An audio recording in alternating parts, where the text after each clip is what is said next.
जी हां, बांग्लादेश में बदले हालातों से भारत की चिंता बढ़ गई है और यहां पर जो मोहम्मद यूनुस की जमात है, कट्टरपंथी है, जमाती हैं, वो बेकाबू होते जा रहे हैं।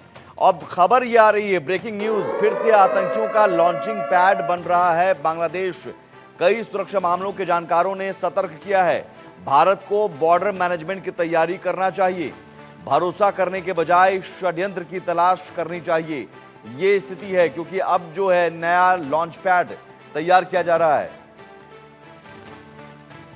तो भारत के लिए एक बड़ी चिंता की खबर, और इसलिए क्योंकि वहां पर जो मोहम्मद यूनुस की सरकार है, वो सरकार जो कट्टरपंथी हैं, जो जमाती हैं, उनकी शह पर चल रही है और उनके लिए चल रही है। जाहिर है जो आतंकी हैं, जो पाकिस्तान की तरफ से भी आए हैं और जो रोहिंग्या मुसलमानों को ट्रेनिंग दे रहे हैं, उन आतंकियों के लिए एक लॉन्च पैड वहां पर अब बन रहा है।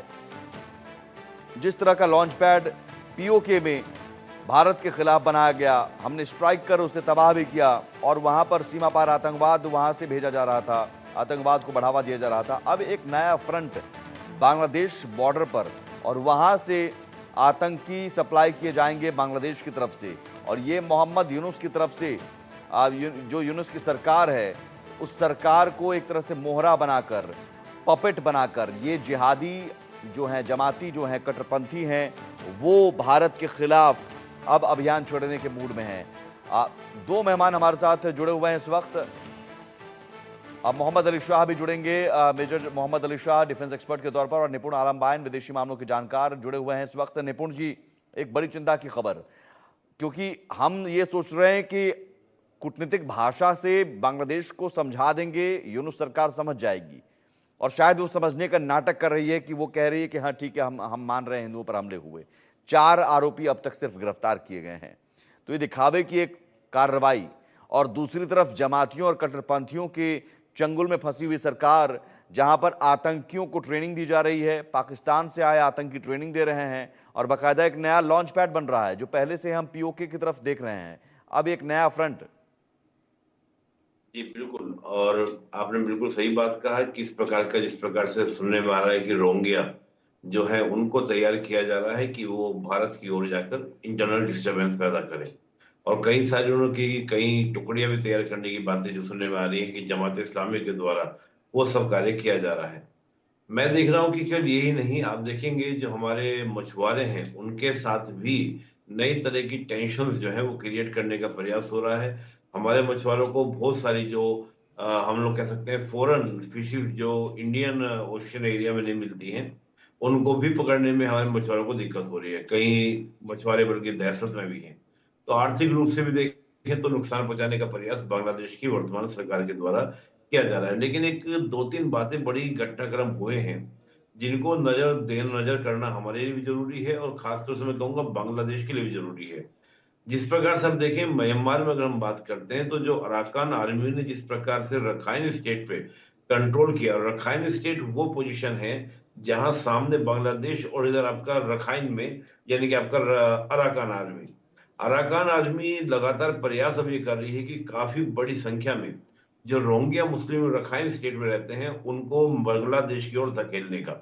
इधर आप देख रहे हैं कि भारत के अंदर भी, चाहे हम जम्मू की बात करें या दिल्ली की बात करें, तो आप सोचिए कि बांग्लादेश की जो सरकार इसमें प्रेजेंट में कर रही है, ये एक बड़ी समस्या बन सकती है बांग्लादेश की वर्तमान सरकार के लिए कि अगर रोहिंग्या जो भारत में वो वापस लौटते हैं, जाहिर सी बात है यहाँ पर अवैध घुसपैठी है, वो वापस लौटते हैं, और जिस प्रकार से बॉर्डर पर तनातनी चल रही है इस समय म्यांमार, खासतौर से रखाइन स्टेट को लेकर जहां पर आपका अराकान आर्मी है, तो ये बांग्लादेश के लिए भी एक इंटरनल सिक्योरिटी की समस्या होगी।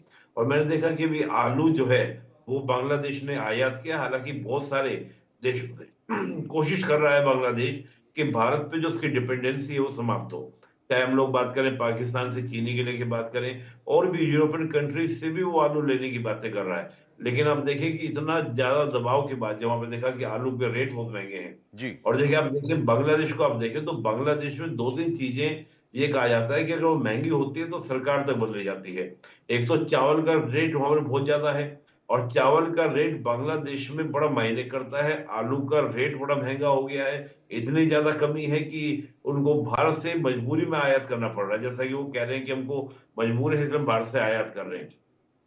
नहीं तो तो एक एक एक बांग्लादेश एक बड़ी सरकार को ये चिंता की बात। बात बिल्कुल कि एक तरफ तो ये बांग्लादेश की यूनुस सरकार जो है वो दिखावे की कार्रवाई भी कर रही है और ज़रूर वहाँ पर अर्थव्यवस्था बिगड़ी हुई है, महंगाई चरम पर है और भारत सरकार की तरफ से अभी कूटनीतिक भाषा का इस्तेमाल किया जा रहा है।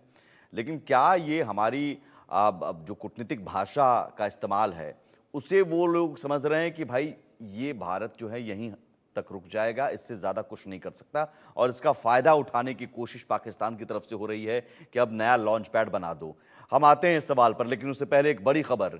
तस्लीमा नसरीन का यूनुस सरकार पर बड़ा आरोप, बांग्लादेश में अब जिहादी संगठनों का कब्जा हो गया है। बांग्लादेशी जिहादी अब घातक हथियारों से लैस हो चुके हैं। घातक हथियार लेकर जिहादी संगठन के लोग घूम रहे हैं। क्या यूनुस इन जिहादियों पर लगाम लगाएंगे? जिहादियों पर शिकंजा कसने की संभावना नहीं नजर आ रही है। रैलियों और बैठकों में घातक हथियार लेकर जिहादी आ रहे हैं। जिस तरह से तस्वीरें हम पाकिस्तान से देखते थे, बस अब वही तस्वीर बांग्लादेश में नजर आ रही है। हिंदुओं पर खुलेआम अत्याचार, हिंदुओं के साथ मारपीट, उनके साथ हिंसा, हिंदू महिलाओं के साथ रेप जैसी घटना